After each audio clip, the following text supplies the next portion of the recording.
हमें न्याय मिला तो हमने माननीय मुख्यमंत्री जी के धन्यवाद ज्ञापित किया, और आज ही नहीं किया, मैंने राज्यसभा के वोटिंग में भी किया था, क्योंकि वो अपना एक पावर होता है कि मतलब आप राज्यसभा में अपने विवेक से आप वोट कर सकते हो। मैंने किया, आपने तब तो नहीं हटाया। मैंने जब कल अतीक अहमद की मैंने नाम लिया, अतीक अहमद पर मैंने बात किया, आपराधिक अतीक अहमद, माफिया अतीक अहमद पे बात किया, इसलिए मुझे पार्टी से हटाया। अब वो देखिए, वो किनके लिए कार्रवाई पीडीए पे किए हैं वो खुद जानते हैं, या किनको संपैथी गेन कराने के लिए कि हम आपके साथ हैं, इसलिए मतलब कि हम पीडीए को दरकिनार कर सकते हैं, मगर हम आपको दरकिनार नहीं कर। पूजापाल जी हमारे साथ है। पूजापाल जी, पार्टी ने समाजवादी पार्टी से आप समय से विधायक रही हैं, कल रात को आपने जो सदन में बोला उसके बाद आपको पार्टी से निकाल दिया है।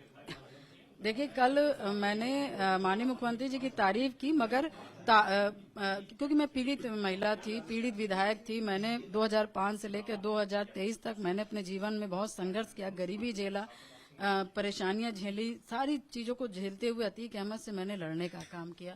और उसके बाद जब हमें न्याय मिला तो हमने माननीय मुख्यमंत्री जी के धन्यवाद ज्ञापित किया, और आज ही नहीं किया, मैंने राज्यसभा के वोटिंग में भी किया था, क्योंकि वो अपना एक पावर होता है कि मतलब आप राज्यसभा में अपने विवेक से आप वोट कर सकते हो। मैंने किया, आपने तब तो नहीं हटाया। मैंने जब कल अतीक अहमद की मैंने नाम लिया, अतीक अहमद पर मैंने बात किया, आपराधिक अतीक अहमद, माफिया अतीक अहमद पे बात किया, इसलिए मुझे पार्टी से हटाया। अखिलेश कह रहे कि आप बीजेपी से टिकट ले लीजिए।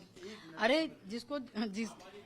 मेरा कोई भाग्य जानता है जी, देखिए, आप पीडीए से, या 2005 में कोई जानता था मैं विधायक बनूंगी? आप पीडीए से हैं, उसके बाद ही कार्रवाई हो गई।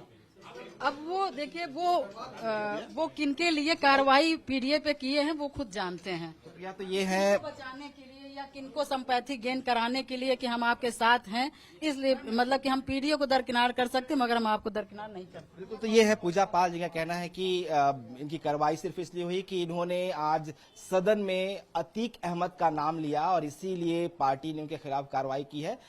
ये भी पीडीए समाज से आती है, लेकिन इनके साथ ही भेदभाव किया गया और कहीं न कहीं इसी को लेकर जो है जो तकलीफ उनके दिल में थी उन्होंने कल बात उस सदन में रखी और इसीलिए उनके खिलाफ कार्रवाई हुई है। मैंने अपना पति खोया है जो इस सदन के माननीय सदस्य थे। ये बात किसी से छिपी नहीं है, पूरा सदन जानता है कि उनकी हत्या कैसे हुई थी और किन लोगों ने की थी। मैं धन्यवाद देना चाहती हूँ ऐसे मुख्यमंत्री जी का जिन्होंने जीरो टॉलरेंस ला करके, पॉलिसी को ला करके, अपना करके अपराध और माफिया अतीक अहमद जैसे अपराधियों को मट्टी में मिलाने का काम, जो करके दिखा दे उसी पर विश्वास किया जाता है। मैं भी 3 बार इस सदन की विधायक रही हूँ, बहुत छोटी उम्र से रही हूँ, सबके विश्वास और सबकी आज से मैं यहाँ पर आई हूँ। माननीय मुख्यमंत्री जी के आने के बाद मुझे न्याय मिला। मेरे पति के हत्यारे अतीक अहमद को माननीय मुख्यमंत्री जी ने मिट्टी में मिलाने का काम किया। मैं आपका ध्यान, माननीय अधिष्ठाता महोदय जी, मैं आपका ध्यान अपने तरफ ले आना चाहती हूँ। मैंने अपना पति खोया है जो इस सदन के माननीय सदस्य थे।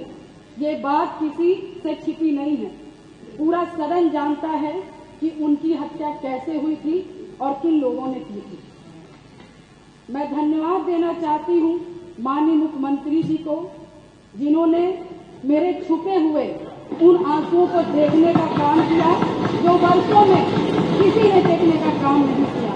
मेरा दुख, मेरा तकलीफ माननीय मुख्यमंत्री जी ने देखने का काम किया और सही मायने में मुझे न्याय दिलाने का और देने का काम किया।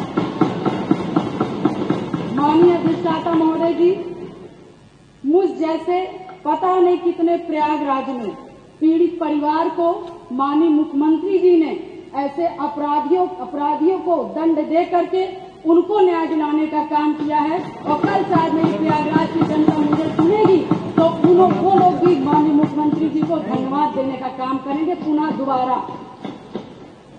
और माननीय अध्यक्ष जी, मेरे जैसे पता नहीं कितने महिलाओं की सिंदूर को मिटाया गया, पता नहीं कितने माताओं की गोदी सूनी कर दी गई। मैं धन्यवाद देना चाहती हूँ ऐसे मुख्यमंत्री जी का, जिन्होंने जीरो टॉलरेंस ला करके, पॉलिसी को ला करके, अपना करके अपराध और माफिया अतीक अहमद जैसे अपराधियों को मट्टी में मिलाने का काम।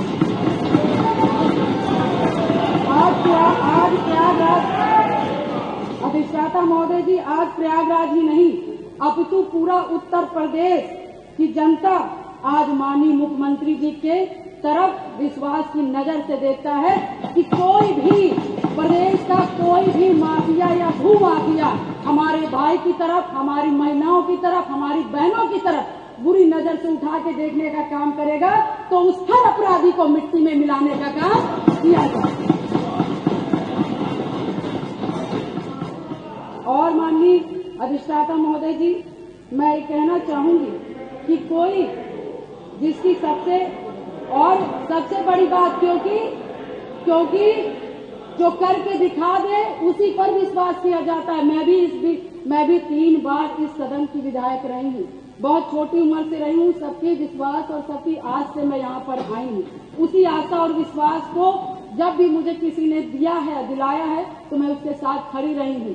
मैं कहना चाहूंगी कि इसकी सबसे बड़ी नजीर प्रयागराज में आपने हत्याकांड में देखा होगा, जिस तरह से जिसमें मेरे पति की हत्या हुई थी और जिस घटना को पूरा प्रदेश जानता है। मैं माननीय मुख्यमंत्री जी के आने के बाद मुझे न्याय मिला। मेरे पति के हत्यारे अतीक अहमद को माननीय मुख्यमंत्री जी ने मिट्टी में मिलाने का काम किया। मैं उनके इस जीरो टॉलरेंस की पॉलिसी का समर्थन करती हूँ और मुझे लगता है कि इस बात को मैं नहीं कहना चाहती थी, क्योंकि मैंने आज तक चाहे सदन हो, चाहे सड़क हो और चाहे मेरा घर हो, चाहे परिवार हो, मैं विधायक बनी मगर मैंने बहुत ही शालीनता से अपना परिवार, अपना समाज और सदन की मैंने हमेशा गरिमा बनाए रखी। मैंने कभी भी किसी का अपमान नहीं किया। मगर मैं विधायक से पहले मैं 9 दिन की ब्याहता थी। मेरी माँ को 9 दिन की शादी हुई थी और मैं उस ससुराल में मैं विधायक बनने नहीं गई थी। मैं सिर्फ उस घर का रोटी बनाने के लिए गई थी, अपना परिवार बसाने गई थी। मैं विधायक नहीं बनने गई थी। मगर जब मेरे साथ घटना हुआ तो मैंने न्याय के लिए अपना आवाज खोला, अपने अधिकारों को मानने का काम किया और जो कि मुझे जिस तरह से मुझे सही लगा, मैंने कभी जनता को अपना परिवार समझा, कभी आप सभी माननीय सदस्य को अपना भाई बंधु समझा और आप ही लोग से, सभी लोग से मुझे ताकत मिली। और मुझे लगता है कि प्रयागराज में जो कोई नहीं सोचता था, मैं मिसाल हूँ उन सभी लोगों का जो कि मैं बहुत गरीब परिवार से, दोनों ससुराल और मैके दोनों परिवार से, बहुत गरीब परिवार से आती हूँ। न मेरे पास पैसा था, न गाड़ी था, न व्यवस्थाएं थी, न घर में कोई एक आदमी था। मगर धन्य शहर पश्चिमी की जनता ने जिस पे मुझे विश्वास करके मुझे चुनाव लड़ने का काम किया और अपने पैसे से चुनाव लड़ने का काम किया और उन्होंने लड़वाने का काम उसी आस्था विश्वास के साथ सन 2005 से मैं कमर कस के मैंने शायद अपनी नहीं की, अपने पति की, मुझे तो पता ही नहीं था कि कौन क्या है।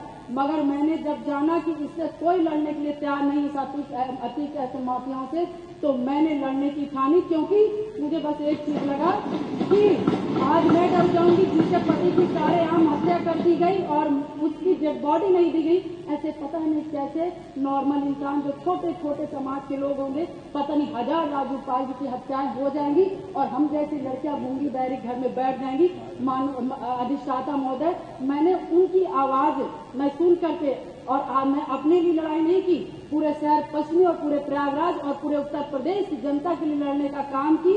और शायद मेरे आराध्य शिव जी को तरस आया होगा जिन्होंने की सरकार बनाई और हमारे जो सबको बोलना है जी को मानने वाले भगवान जी हनुमान जी को मानने वाले हैं, ऐसे मुखिया उत्तर प्रदेश के सरकार के मुख्यमंत्री बने। और शायद मेरी दम घुट रही थी और शायद मुझे दिक्कत हो रही थी और शायद मैं लड़ते लड़ते कहीं न कहीं अंदर से टूट रही थी, शरीर कमजोर हो रही थी, परेशान हो रही थी।